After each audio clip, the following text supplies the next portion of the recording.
¿Qué harías si vivieras en un año en el que todo cambiaba? Si un día despertaras con la noticia de que el último reino musulmán de la península había caído, y poco después escuchases que tus vecinos judíos debían abandonar sus hogares, dejando atrás generaciones de memoria, libros y esperanza. ¿Qué harías si al mismo tiempo oyeras rumores de un navegante genovés que aseguraba que más allá del mar había tierras desconocidas? Y si el Papa en Roma, los reyes en Europa y los sultanes en Oriente se disputaran el alma del mundo, sin saber que estaban a punto de abrir una nueva era? Esto no es una novela, no es una fantasía medieval. Esto ocurrió. En 1492, el mundo conocido tembló. En la península ibérica, los reyes católicos consolidaban su poder. La Inquisición alzaba hogueras, y miles de familias eran expulsadas de sus hogares por motivos de fe. Ese mismo año, 3 carabelas partieron hacia lo desconocido, y al cruzar el océano encendieron un proceso que transformaría el planeta para siempre. 1492 fue un año de finales y de comienzos, un año donde convivieron el triunfo, la tragedia, la ambición y el miedo. Lo que estás a punto de escuchar no es solo historia, es el retrato de un mundo en el filo, cuando cada decisión sellaba no solo el destino de un reino, sino el de toda la humanidad.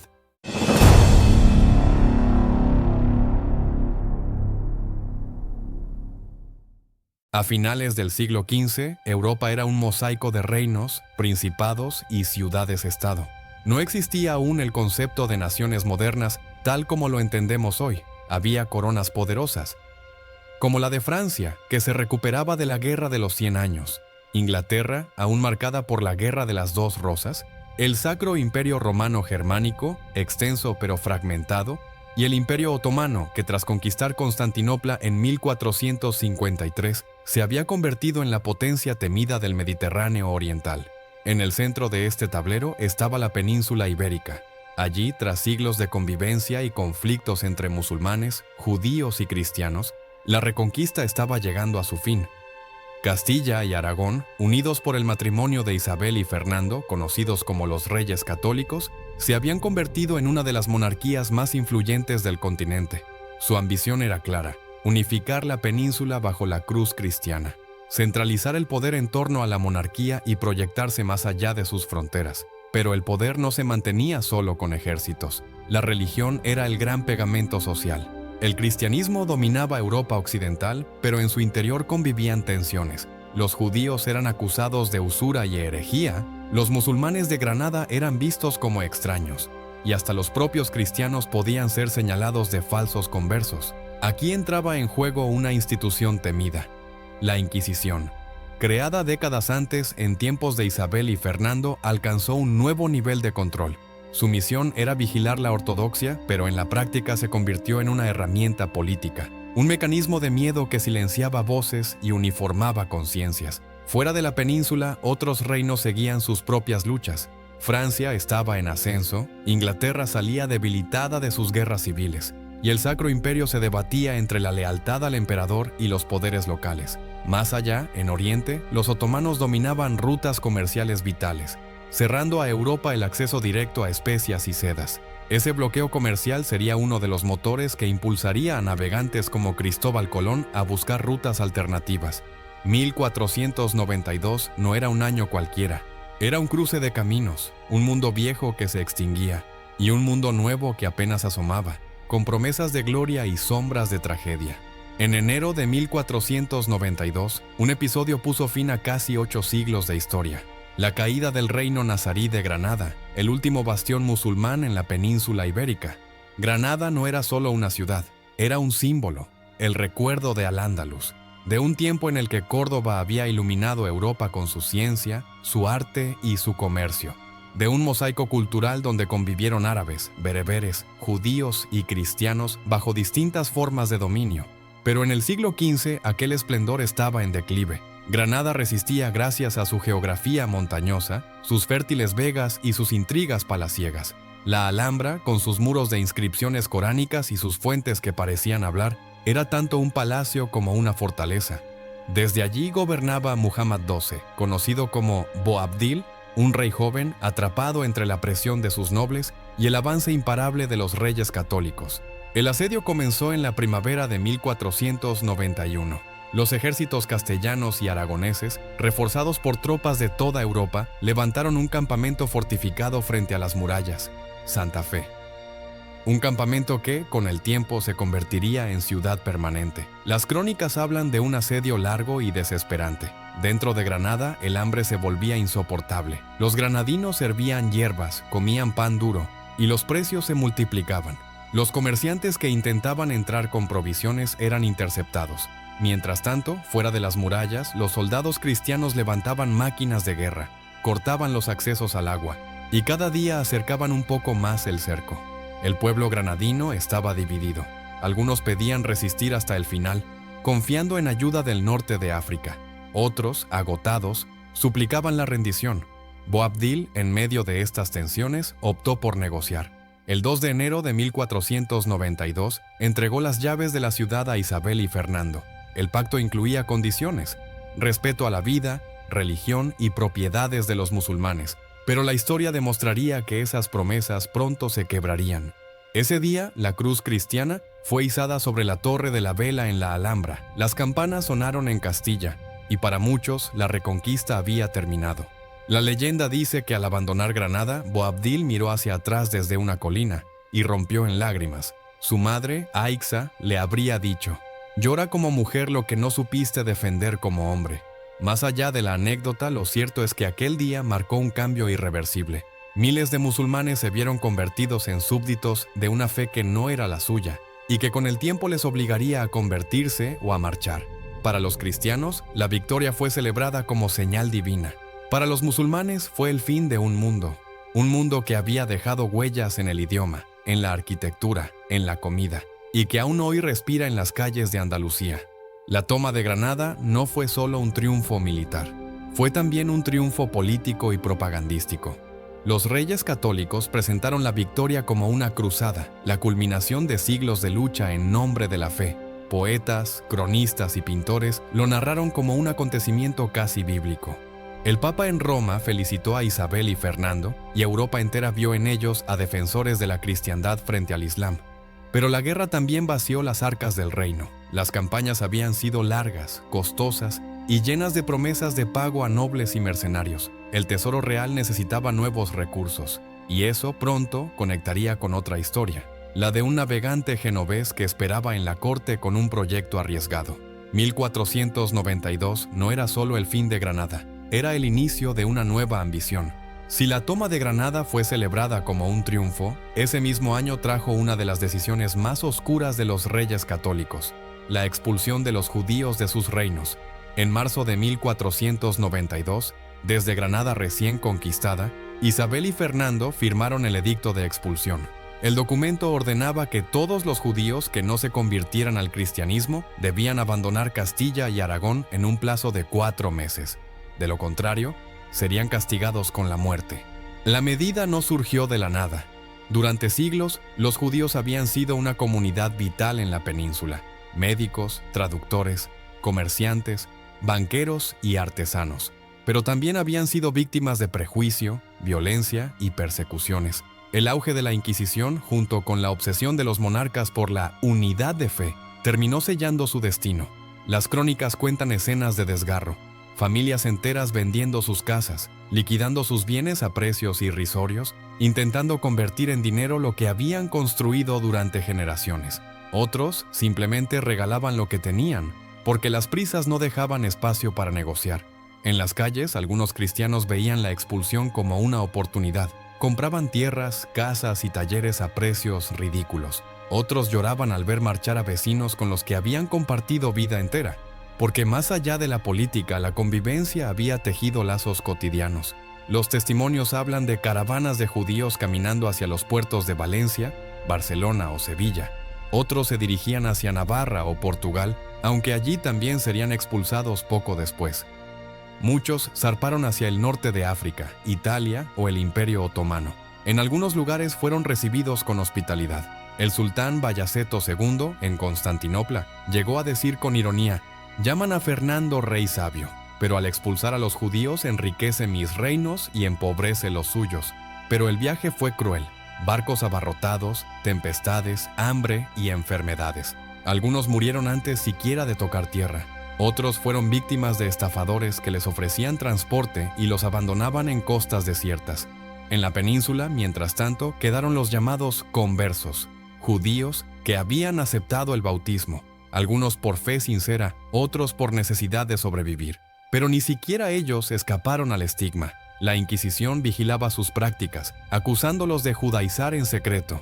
El miedo a ser denunciado por un vecino se convirtió en una sombra permanente. La expulsión no fue solo una tragedia humana, fue también una herida económica y cultural. Muchos oficios especializados quedaron vacíos, muchos circuitos comerciales se rompieron, muchos libros y conocimientos desaparecieron. Ese año, 1492, mostró el rostro dual de la historia. Mientras España se proyectaba hacia nuevos horizontes, también cerraba las puertas a parte de su propio pasado. Mientras caravanas de judíos abandonaban la península, en los pasillos del Alcázar de Granada se cerraba otro trato, uno que proyectaría el nombre de Castilla más allá de los mapas conocidos. Cristóbal Colón, un navegante genovés obsesionado con llegar a Asia navegando hacia el oeste, había rondado durante años las cortes de Portugal, Inglaterra y Castilla. En casi todas fue rechazado. Sus cálculos parecían disparatados. Aseguraba que la Tierra era más pequeña de lo que en realidad es y que Asia estaba a solo unas semanas de viaje. Pero Colón tenía algo más que números. Tenía una fe inquebrantable en su visión y un carisma capaz de convencer a quienes lo escuchaban. Tras múltiples negativas, en 1492, con la Guerra de Granada concluida y nuevas ambiciones abiertas, Isabel y Fernando le concedieron audiencia. El resultado fue el Contrato de Santa Fe, firmado en abril. En él, Colón recibía títulos deslumbrantes: almirante del mar Océano, virrey y gobernador de las tierras descubiertas. Además, se le prometía una 10ª parte de las riquezas encontradas. El proyecto era arriesgado, pero la posibilidad de abrir una ruta directa hacia las especias y superar el bloqueo otomano lo hacía tentador. Así comenzó la preparación de la expedición. 3 naves fueron equipadas: la Niña y la Pinta, carabelas ligeras, rápidas y maniobrables, y la Santa María, una nao más pesada, elegida como nave capitana. La tripulación era un mosaico: marineros experimentados de Palos y Huelva, algunos aventureros en busca de fortuna, y hasta hombres que aceptaron embarcarse como alternativa a la cárcel. Nadie sabía realmente qué les esperaba. El 3 de agosto de 1492, desde el puerto de Palos de la Frontera, las 3 naves zarparon rumbo a lo desconocido. Familias enteras se despidieron con lágrimas, pues muchos creían que nunca regresarían.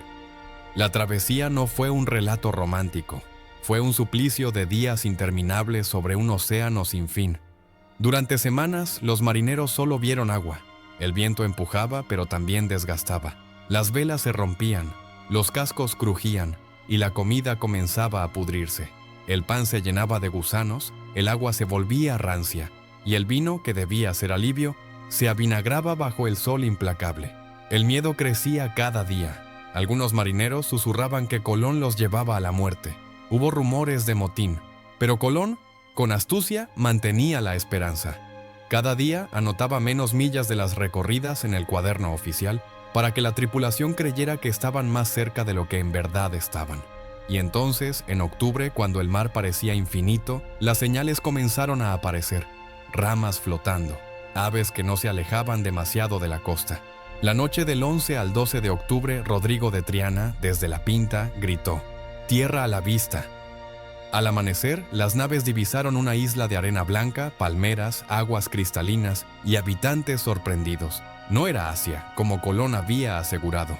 Era un continente nuevo para los europeos, aunque para los pueblos que allí vivían era su hogar ancestral desde hacía milenios. Ese momento cambió la historia. La travesía, que había comenzado con miedo y duda, se convirtió en la puerta de un intercambio brutal, de riquezas, culturas, enfermedades, conquistas y catástrofes. 1492 ya no era solo el año de Granada o de la expulsión de los judíos. Era también el año en que el Atlántico dejó de ser un límite y se convirtió en un puente que transformaría para siempre el destino del mundo. 1492 no fue solo un año decisivo para Castilla y Aragón. Fue un punto de inflexión para el planeta entero. En Europa, la noticia del descubrimiento se extendió con rapidez. Los reinos competían por rutas y territorios. y el hallazgo de Colón abrió una fiebre de exploración que pronto arrastraría a portugueses, franceses, ingleses y holandeses. Las costas atlánticas, hasta entonces secundarias frente al Mediterráneo, se convirtieron en la nueva puerta de entrada al mundo. En Portugal, el impacto fue inmediato. Ellos ya habían construido un imperio marítimo en África y Asia, con fortalezas en Ceuta, factorías en la costa de Guinea y colonias en las islas atlánticas. El viaje de Colón no fue visto con indiferencia, sino como un desafío directo a su supremacía naval. En pocos años, España y Portugal se repartirían el globo con la firma del Tratado de Tordesillas en 1494, una línea imaginaria que dividía el Atlántico en dos mitades, lo que quedaba al oeste para Castilla y lo que quedaba al este para Portugal. En Italia, las noticias despertaron tanto fascinación como temor. Las repúblicas comerciales, como Génova y Venecia, veían amenazado su control sobre las rutas tradicionales hacia Oriente. El Mediterráneo, centro del comercio durante siglos, empezaba a perder protagonismo. Mientras tanto, en el norte de África y el Imperio Otomano, la expansión cristiana generaba tensiones. Granada había caído, y con ella desaparecía la última frontera musulmana en la península ibérica. El Islam respondía con ataques piratas en el Mediterráneo y con una creciente rivalidad que se prolongaría durante siglos. Pero quizás el cambio más profundo ocurrió al otro lado del océano. En las islas del Caribe, donde Colón desembarcó, la llegada de los europeos desencadenó un choque irreversible. Los pueblos taínos, que habían vivido durante generaciones cultivando yuca, pescando y comerciando entre islas, se enfrentaron de pronto a caballos, armas de hierro y enfermedades desconocidas. El contacto con los europeos no solo alteró su vida cotidiana, provocó una catástrofe demográfica sin precedentes. La viruela, el sarampión y la gripe diezmaron poblaciones enteras, incluso antes de que llegaran más colonos. En África, las consecuencias también fueron inmediatas. El descubrimiento de nuevas tierras aumentó la demanda de mano de obra esclava, y los reinos africanos costeros comenzaron a ser arrastrados hacia un comercio de seres humanos que marcaría los siglos venideros. 1492, por tanto, no fue un año aislado. Fue un terremoto cuyas ondas se extendieron por continentes enteros. Un año en el que el mundo se hizo más pequeño, pero también más peligroso, más ambicioso, más sangriento. Lo fascinante de 1492 es su doble rostro. Para Castilla fue el año de la gloria, la unidad religiosa, la conquista de Granada, la apertura de un nuevo mundo. Pero para otros fue el año del dolor, para los judíos expulsados, para los musulmanes forzados a convertirse, para los pueblos indígenas que pronto serían esclavizados. 1492 fue esperanza y fue ruina, fue triunfo y fue derrota. Fue el inicio de la modernidad y al mismo tiempo el fin de viejas formas de convivencia. Un año que enseñó a Europa que podía expandirse hasta los límites del mundo, pero que también dejó claro que cada expansión tenía un precio. Para comprender mejor lo que significó 1492, no basta con hablar de reyes, ejércitos y navegantes. También debemos mirar cómo vivía la gente común, porque ellos fueron quienes más sufrieron y más cambiaron. En la península ibérica, la vida de un campesino cristiano estaba marcada por la tierra. La mayoría cultivaba trigo, cebada, olivos y viñas. El pan negro y el vino aguado eran la base de su dieta, acompañados de legumbres, algo de queso y, en ocasiones especiales, carne de cerdo. La esperanza de vida rondaba los 35 años, aunque muchos niños morían antes de cumplir los 5. La mortalidad infantil era una sombra constante. La religión lo impregnaba todo. Misas diarias, procesiones, días de ayuno y fiestas religiosas. El cura del pueblo era tan importante como el señor feudal. Y en 1492, con la Inquisición en auge, la fe no era solo devoción, sino también vigilancia. Los musulmanes del recién caído reino nazarí tenían un modo de vida similar, aunque su dieta incluía más arroz, frutas cítricas y cordero, herencia de siglos de intercambio con el mundo islámico. Sus ciudades eran más sofisticadas en algunos aspectos, los baños públicos, las huertas irrigadas y los zocos ofrecían una vida urbana más activa. Pero tras la conquista de 1492, muchos musulmanes quedaron atrapados entre la promesa de tolerancia y la presión creciente para convertirse al cristianismo. La esperanza de vida era parecida a la de los cristianos, pero su mundo cultural estaba marcado por la fe islámica, el Corán, las oraciones diarias, el Ramadán y la herencia de Al-Ándalus. Los judíos que abandonaban Castilla en 1492 llevaban consigo su identidad y sus costumbres. Su dieta variaba según los lugares de acogida, pero siempre marcada por la tradición kosher: pan ácimo, vino ritual, carne sacrificada de forma específica. Eran comunidades de fuerte cohesión, donde la sinagoga era centro de la vida social y religiosa. La esperanza de vida era algo más alta en entornos urbanos, gracias a oficios como la medicina o el comercio, aunque la persecución constante limitaba sus horizontes. En 1492, lo que más definió su vida fue el desarraigo: caminar sin patria, reconstruir hogares en tierras extranjeras y mantener la fe en medio de la hostilidad. Mientras tanto, en las islas a donde llegó Colón, la vida de los taíno era muy diferente. Su dieta se basaba en la yuca, el maíz, el pescado y las frutas tropicales. No conocían el hierro ni la pólvora, pero habían desarrollado sistemas de agricultura eficientes, aldeas organizadas en torno a caciques y una vida comunitaria marcada por la danza, los cantos y los rituales espirituales. La esperanza de vida era corta, alrededor de 30 años, pero su mundo estaba en equilibrio con la naturaleza, hasta que el choque con Europa rompió ese equilibrio para siempre. Comparemos los contrastes de estas diferentes culturas, como por ejemplo, la esperanza de vida. Entre cristianos y musulmanes vivían de 30 a 35 años, en judíos urbanos ligeramente superior, y los taínos un promedio de 30 años.